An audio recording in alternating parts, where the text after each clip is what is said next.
مولانا طارق جمیل صاحب فرماتے ہیں کہ انڈونیشیا میں شارک نامی بزنس مین نے ایک جامع مسجد کے سامنے ڈانس کلب اور شراب خانہ کھول رکھا تھا۔ وہ رمضان کریم کا مہینے کا بھی احترام نہیں کرتا تھا، بلکہ صبح شام اس کلب اور شراب خانے میں لوگوں کا رش رہتا اور ساتھ ہی گانوں پر رقص بھی ہوتا تھا، اور رقص بھی ایسا ویسا کہ جسے دیکھ کر ایک عزت دار بندے کے لیے ڈوب مرنے کا مقام ہوتا ہے۔ لیکن اس جامع مسجد کے امام صاحب کو دل ہی دل میں اس شراب خانے پر بہت رنج تھا۔ یہ امام مسجد اس بزنس مین کے پاس گیا اور اسے منع کرتے ہوئے کہا کہ یہاں سے اپنی دکان کسی اور جگہ شفٹ کر لو۔ پہلی بات تو یہ ہے کہ یہ اللہ کا گھر ہے اور اللہ کے گھر کے سامنے ایسا بیہودہ کام زیب نہیں دیتا۔ دوسری بات یہ ہے کہ یہ ایک مین بازار ہے، یہاں سے عزت دار اور پردہ دار عورتیں بھی گزرتی ہیں۔ تم ان سب کو کیا پیغام دے رہے ہو، کبھی سوچا ہے؟ اور تیسری یہ بات غلط ہے کہ تم نمازیوں کی نماز میں خلل ڈالتے ہو۔ نہ کوئی قرآن پاک شریف پڑھ سکتا ہے اور نہ ہی کوئی تلاوت سے محظوظ ہو سکتا ہے، اور تم میوزک بھی اتنا اونچی آواز میں چلاتے ہو کہ جب امام امامت کرواتا ہے تو پیچھے والے نمازیوں تک اس کی آواز ہی نہیں پہنچتی کہ رکوع کب کرنا ہے اور سجدہ کب کرنا ہے۔ اس میں بھی کافی دشواریاں پیش آتی ہیں۔ پہلی بات تو یہ ہے کہ اس کام کو چھوڑ دو، رزق دینے والی ذات اللہ کی ہے، ہو سکتا ہے وہ تجھے اس سے بھی زیادہ رزق سے نواز دے۔ تم ایک بڑے بزنس مین ہو، تمہیں کس چیز کی بھوک ہے؟ اور دنیا کے ہزاروں کام ہیں، ان میں سے کوئی بھی ایک کام کر لو۔ تم کیوں اپنے آپ خود کو دشمن بنے ہوئے ہو؟ اپنی دنیا اور آخرت دونوں کو بگاڑنے پر تلے ہوئے ہو۔ یہ 4 دنوں کی زندگی ہے، یہ ہمیشہ کا ٹھکانہ نہیں ہے۔ تم اتنا روپیہ پیسہ کما کر کیا کرنا چاہتے ہو؟ اور وہ بھی ایسا لانتی پیسہ جو کہ دوسروں کو پریشان کر کے کمایا گیا ہو، اور جس کا ایک ایک روپیہ حرام کا ہو، اور یہ روپیہ کسی بھی زہریلے سام کی نسبت کم نہیں ہے۔ اگر تم باز نہ آئے تو وہ دن دور نہیں جب یہی تمہارا روپیہ تجھ کو ڈس لے گا۔ ابھی کچھ نہیں بگڑا، بہتر ہے کہ ہدایت قبول کرو اور سیدھے راستے پر آ جاؤ۔ الغرض یہ کہ اس مسجد کے امام صاحب نے اسے جس حد تک ہو سکتا ہے سمجھایا، خدا کے عذاب سے ڈرو اور میری بات پر عمل کرو، مگر اس بدبخت نے یہ کہتے ہوئے امام صاحب کی بات ماننے سے انکار کر دیا کہ قبر میں ہر کسی نے اپنا جواب خود ہی دینا ہے، تم اپنی تیاری کرو، میری فکر نہ کرو، اور ویسے بھی جب میں قبر میں جاؤں گا میں خود ہی دیکھ لوں گا۔ جب میں تجھے بلاؤں کہ میری قبر میں آ کر میرا حساب دو تو تم نہ آنا، ویسے بھی میں اس جگہ کا مالک ہوں، میں یہاں جو کچھ مرضی کروں۔ تم ہوتے کون ہو مجھے یہ بات بتانے والے؟ جو تم سے جو ہوتا ہے وہ کر لو، اور اگر تم دوبارہ میرے پاس آئے تو میں تمہارے اوپر تیزاب پھینک دوں گا، اور جس کی وجہ سے تم مولانا بنے پھرتے رہو گے۔ تمہاری یہ داڑھی بھی اس بدبخت نے یہ جملہ سوالیہ انداز میں چھوڑ دیا۔ یہ بدبخت شراب کے نشے میں دھت تھا اور اونچی آواز میں غصے کے عالم میں کہنے لگا کہ تم ہر دوسرے چوتھے دن بدن میرے پاس آ جاتے ہو کہ کلب کو بند کر دو۔ مجھے تو لگتا ہے کہ اس کلب میں تیری بیٹیاں اور تیری بیوی دھندہ کرتی ہیں، جس کی تجھے اتنی زیادہ تکلیف ہوتی ہے اور تجھ سے دیکھا نہیں جاتا۔ یہ کہہ کر اونچی اونچی آواز میں کہکیاں لگانا شروع ہو گیا، اور بھی ایسی ایسی باتیں بڑھاتا رہا کہ جسے کوئی نارمل انسان سنتا تو اس کا قتل کر دیتا۔ یہ امام صاحب انتہائی ضعیف تھے اور تو کچھ کر نہیں سکتے تھے سوائے برداشت کرنے کے، لیکن خدا تو سب کو دیکھ رہا ہے۔ یہ امام صاحب بڑے پریشان ہوئے کہ میں اس کو نیکی کی دعوت دے رہا ہوں بجائے اس پر عمل کرنے کی، یہ مجھے باتیں سنائے جا رہا ہے۔ اس کے دل پہ بڑی تکلیف گزری، لیکن مولانا صاحب بے بس تھے اور اس آدمی کے خلاف کوئی ایکشن نہیں لے سکتے تھے، کیونکہ پولیس بھی اس بزنس مین کی جیب میں تھی، کیونکہ اکثر اوقات رات کو پولیس کی گاڑی اس کے کلب کے باہر نظر آتی، اور پوری دنیا میں ہر محکمے میں اچھے برے لوگ ہوتے، جو چند لوگ عیاش سوچ کے ہوتے وہ یہاں پراتے ہوتے اور اپنے گناہوں کے ڈھیر میں اضافہ کر کے چلے جاتے، لہٰذا پولیس کے پاس جانے کا بھی کوئی فائدہ نہیں تھا۔ امام صاحب اس وجہ سے بہت زیادہ پریشان رہنے لگے، حتیٰ کہ ایک دن چند نمازی حضرات کو ساتھ لے کر مقامی میر کے پاس بھی گئے اور ان کی بھی کافی زیادہ منت سماجت کی گئی کہ خدارا یہ اسلامی ملک ہے، یہاں اسلام کا نفاذ ہونا چاہیے۔ روز قیامت آپ سے بھی سوال ہوگا کہ اللہ نے آپ کو جو اختیار دیا تھا کہ آپ نے اس کا جائزہ استعمال کیا، کیونکہ اگر آپ چاہیں تو یہ کلب بند بھی ہو سکتا ہے اور کسی اور جگہ شفٹ بھی ہو سکتا ہے، اور آپ سے کسی آپ اپنے مفاد کے بارے میں بات کرنے نہیں بلکہ آپ کا یہ فرض بنتا ہے کہ اس سے سمجھایا جائے، سختی سے چاہے پیار سے۔ لیکن امام صاحب کو سب سے زیادہ دکھ تب لگا جب اس میر نے یہ کہتے ہوئے صاف جواب دے دیا کہ مولانا صاحب، آخرت میں ہر بندے نے اپنا حساب دینا ہے، وہ کیوں بچہ تو ہے نہیں، ویسے بھی وہ اس جگہ کا مالک ہے اور جو چاہے وہ کر سکتا ہے، ہم کون ہوتے ہیں اسے روکنے والے۔ اور آخر میں اس میار نے مولانا صاحب کو یہ کہا تھا، میں تو سمجھا تھا کہ آپ کو چندہ لینے آئے ہیں، اگر مجھے پتہ ہوتا آپ اس کے بارے میں، یہ کلب بند کرنے کے بارے میں آئے ہیں، تو میں آپ کی ہرگز بات ہی نہ سنتا۔ آپ نے خواہ مخواہ میرا اتنا ٹائم ضائع کر دیا، اب چپ کر کے اپنی نمازیں پڑھیں اور پڑھائیں، آپ کو کسی سے کیا لینا۔ یہ مولانا صاحب اور تمام نمازی حضرات کے دل پر یہ باتیں کسی خنجر سے کم نہ لگی تھی، حتیٰ کہ امام صاحب کی تو آنکھوں میں آنسو آ گئے اور آسمان کی طرف نگاہیں اٹھا کر کہا، یا اللہ، میرے اختیار میں جتنا تھا میں ہر اس دروازے پر، ہر اس در پر گیا جہاں مجھے امید تھی کہ اللہ تعالیٰ نے ان کو میرے لیے وسیلہ بنایا ہے، لیکن یا اللہ، یہ سب تو دنیا دار لوگ ہیں، انہیں کسی سے کوئی غرض نہیں، ہر کوئی اپنا مفاد دیکھ رہا ہے۔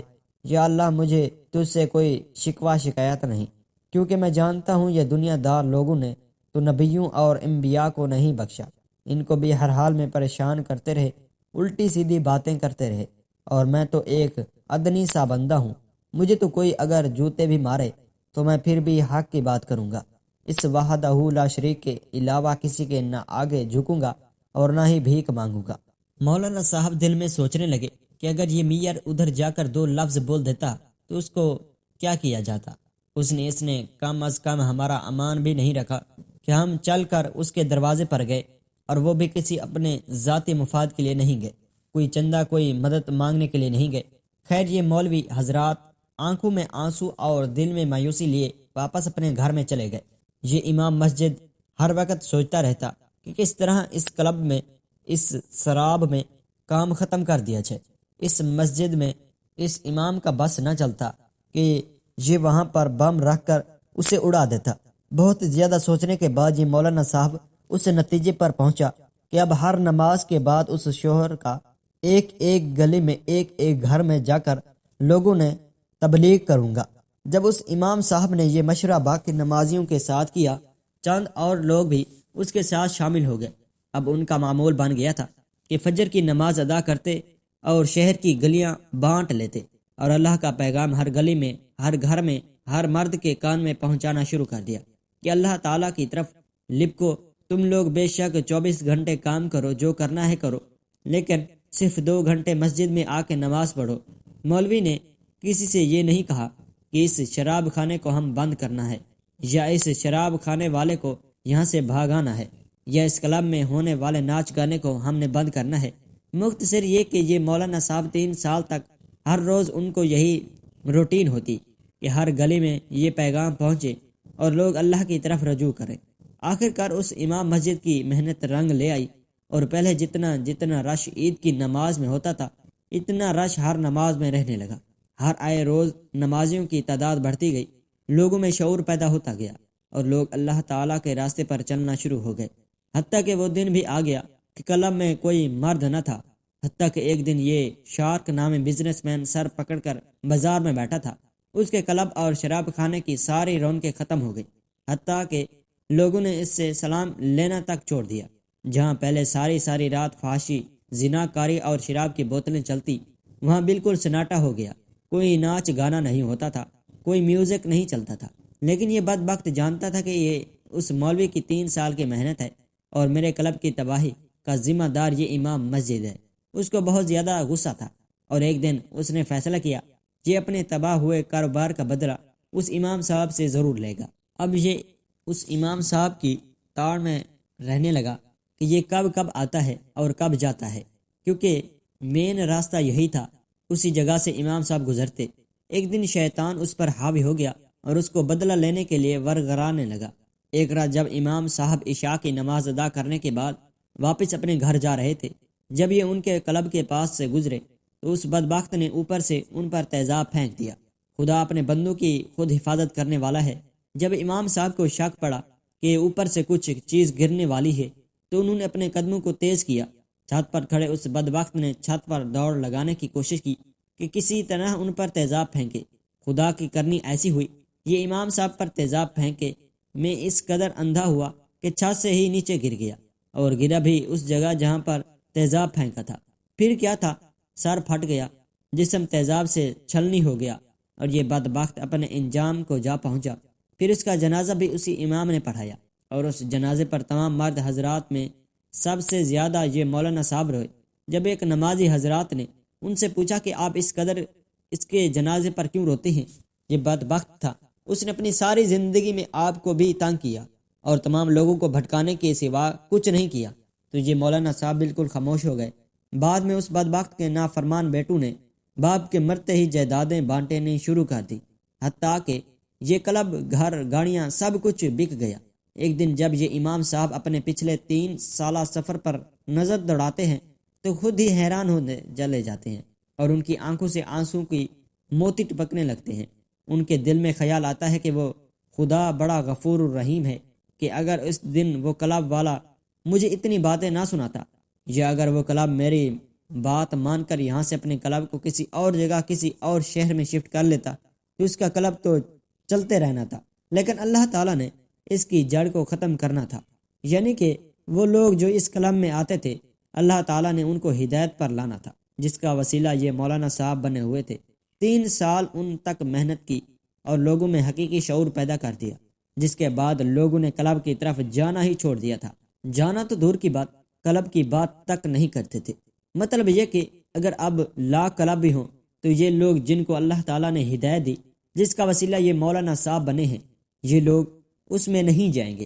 مولانا طارق جمیل صاحب فرماتے ہیں کہ اگر اس دن یہ امام صاحب اتنی باتیں سننے کے باوجود خاموش بیٹھ جاتے تو کہ مجھے کیا ہے، میں نے اپنا فرض ادا کر دیا، میں نے تجھے سمجھانے کی کوشش بھی کی اور آگے سے اس سے لاکھ باتیں بھی سن لی، اب یہ محلہ جانے، شہر جانے اور خدا جانے۔ لیکن انہوں نے ایسا نہیں کیا۔ انہوں نے پہلے زمینی وسائل استعمال کیے۔ جب سب درس ان کو ٹھوکر کے علاوہ کچھ نہ ملا تو یہ رب کے آگے سجدہ ریز ہوئے اور اسی سے مدد چاہے، تو اللہ تعالیٰ نے ان کی مدد کی اور انہیں تبلیغ کے راستے پر لگا دیا، اور اس تبلیغ کا اتنا زیادہ فائدہ ہوا جو کہ امام صاحب بھی بیان کر چکے ہیں۔ مولانا طارق جمیل صاحب فرماتے ہیں کہ یہ مختصر ہے کہ جہاں کہیں بھی کوئی برائی، کوئی غلط کام ہوتا دیکھیں تو اپنا حصہ ڈالیے، اپنی پوری کوشش کیجیے کہ آپ ہی وسیلہ بنیں کہ یہ برائی، یہ غلط کام جس سے انسانوں کو بجائے فائدہ ہونے کا نقصان ہو، یہ ختم ہو جائے۔ آپ کا کام اس کو ختم کرنا ہرگز نہیں ہے۔ آپ کا کام ہے کہ پہلا جملہ اور پہلا پتھر اٹھائیں اور اللہ تعالیٰ سے مدد مانگ کر اس کو پھینک دیں۔ آپ کے دل میں یہ وسوسہ نہیں رہنا چاہیے کہ کاش میں یہ کر دیتا، کاش وہ ایسے ہو جاتا۔ آپ نے اللہ کا نام لے کر اپنے حصے کا پتھر پھینک دیا۔ اب خدا جانے، اور اس میں کوئی شک نہیں کہ وہی سب جاننے والا ہے، اور جب وہ ظالم کی رسی کو کھینچتا ہے تو اسے جڑ سے اکھاڑ دیتا ہے۔ اللہ ہم سب کو ایمان کی روشنی سے منور کرے۔